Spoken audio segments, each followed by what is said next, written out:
I love so much the way the harmony in the middle of that pulls and stretches, the way we sing the words, all is well, and we don't mean by those words that everything is going to be fine and great and happy and fun, that our tears become the soil we till, and all is well.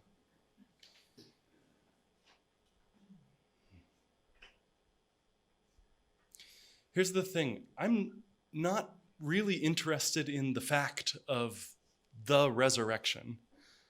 I don't believe in the fact of the resurrection. But I know what the truth of resurrection looks like in our living. I know it firsthand in my own life. I've seen it in others. I've heard your stories too of what it is to come back to life again. The Greek Solon says that myth is not about something that never happened. Myth is about something that is happening over and over and over again. As Unitarian Universalists, we don't return to the Easter story for the historical account and analysis it provides. We return to it, and we need to keep returning to it because the heart story it tells is a heart story that we've lived too.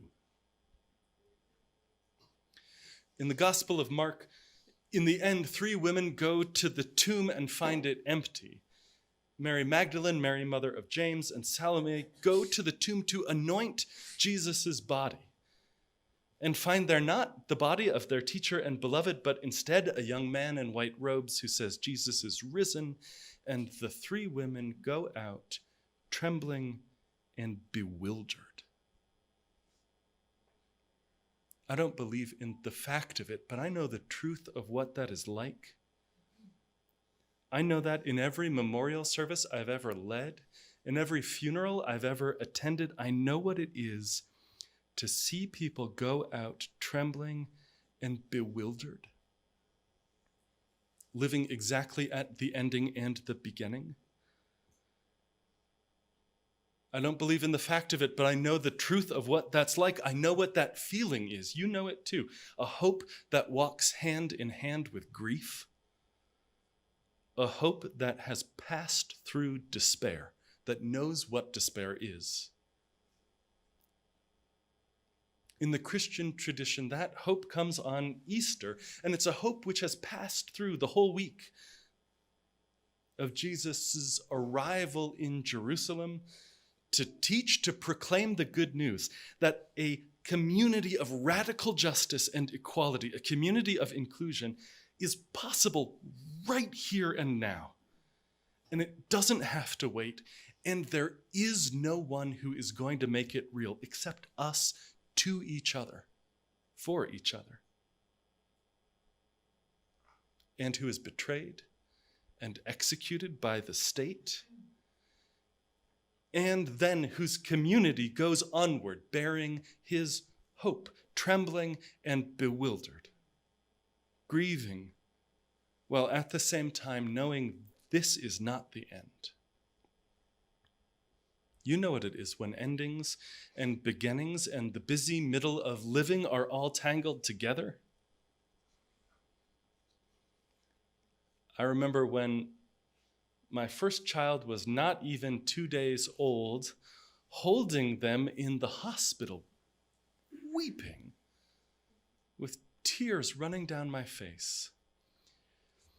And I still tear up when I think of it, because in only 18 years they would be leaving.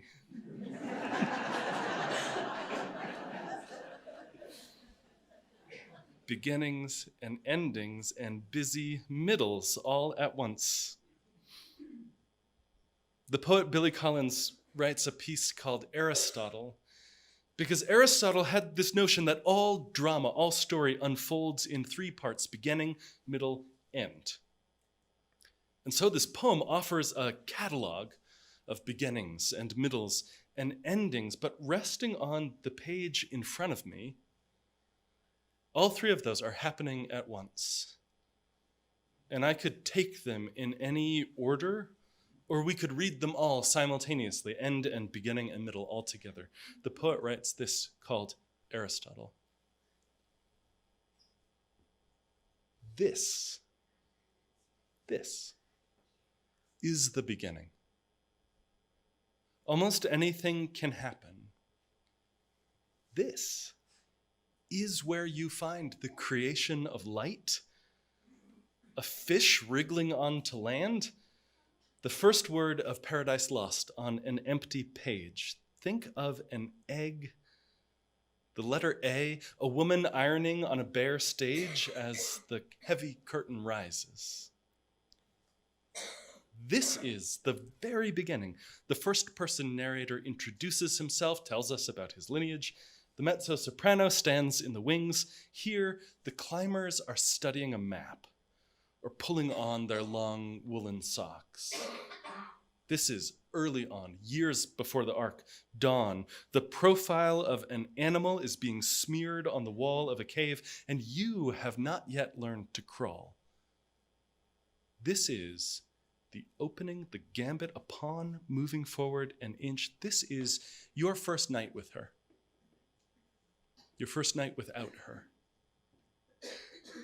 This is the part where the wheels begin to turn, where the elevator begins its ascent before the doors lurch apart.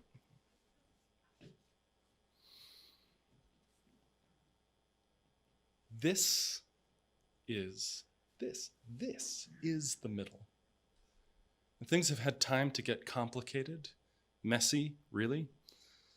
Nothing's simple anymore. Cities have sprouted up along the rivers, teeming with people at cross purposes, a million schemes, a million wild looks. Disappointment unshoulders his knapsack here and pitches his ragged tent. This is the sticky part, where the plot congeals, where the action suddenly reverses or swerves off in an outrageous direction. Here the narrator devotes a long paragraph to why Miriam does not want Edward's child. Someone hides a letter under a pillow. Here, the aria rises to a pitch, a song, our song of betrayal, salted with revenge. And the climbing party is stuck on a ledge halfway up the mountain. This is the bridge, the painful modulation. This is the thick of things. So much is crowded into the middle. The guitars of Spain, piles of ripe avocados, Russian uniforms, noisy parties, lakeside kisses, arguments heard through a wall. Too much to name, too much to think about. And this is the end. The car running out of road. The river losing its name in an ocean. The long nose of the photographed horse touching the white electronic line. This is the colophon, the last elephant in the parade, the empty wheelchair, and pigeons floating down in the evening. Here the stage is littered with bodies.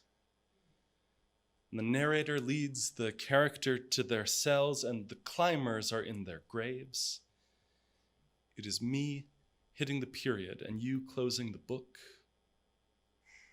It is Sylvia Plath in the kitchen and St. Clement with an anchor around his neck. This is the final bit, thinning away to nothing. This is the end. According to Aristotle, what we have all been waiting for. What everything comes down to. The destination we cannot help imagining. A streak of light in the sky, a hat on a peg, and outside the cabin falling leaves. This is the beginning, and this is the middle, and this is the end, and this is the beginning, and this is the middle. In the oldest versions of the Gospel of Mark, that story runs out of road at the empty tomb of Jesus. Mary Magdalene, Mary, mother of James, and Salome go to the tomb to anoint Jesus' body and find not the body of their teacher and beloved, but instead a young man in white robes who says Jesus is risen. The three women go out trembling and bewildered. And then that's the end. It ends. It just ends right there, trembling and bewildered. They go from that place together into an unknown and unknowable future. Cut to black, roll credits. But they don't leave the tomb empty-handed. They leave, I think, in that very earliest telling, they leave carrying the same kind of hope that we carry too, that this moment, that this ending is not the end. Carrying a hope which says it is their work, it is their beginning to make real the community of radical acceptance and belonging, to make real the community of justice that their beloved and teacher spoke about, that they practiced, that they experienced, that they were rehearsing for. The hope and despair which says there is no one else coming to do this for us. And their hope for the future, like ours, must wear scars and always go onward gently with compassion for each other and for ourselves into an unknown and unknowable future together. It is a homecoming and a hope coming. It is an ending and a beginning and a middle and an end and a beginning. Amen.